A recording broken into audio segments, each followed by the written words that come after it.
bad things don't come in threes. Bad things happen, people don't know how to cope, and they allow one bad thing to snowball into more.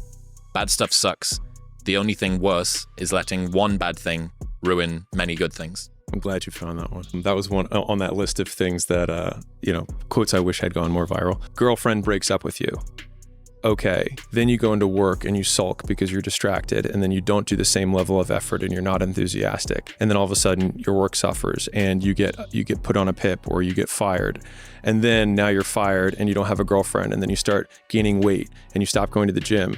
And all of a sudden you're like, man, bad things happen in threes. It's like, no, bad things happen all the time, and they only become interrelated if you let it affect your behavior. I think the equal opposite of that is thinking, okay, this bad thing occurred. What can I do to decrease the likelihood something else bad occurs in the meantime? If you think about it from the power perspective of, okay, something bad happens, how much would it affect my behavior?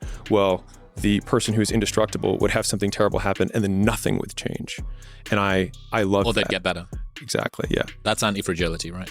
Yeah, the sword of Gryffindor. It only drinks in that which makes it stronger. The people don't know how to cope thing, especially with bad stuff, is it does explain why you end up with this weird spiral. Tiny little avalanche pebble at the top, and then this huge sort of over-exaggerated reaction downstream. Yeah, people don't know how to manage their emotions.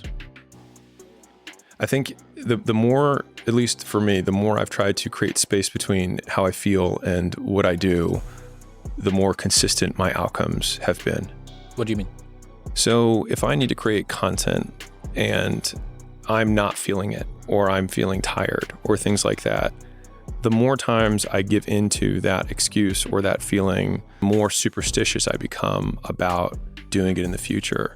Whereas a lot of times if I can just start when I am tired or when something is painful and then still execute about the same as before, I look at game tape or I look at video or look at the content from those sessions, for example, and I see that I remember feeling terrible during the session, but you can't really see anything. And I think the more times you get that loop going, the more you can separate how you feel and what is required. The more times you do what is required to get what you want, the more times you get what you want.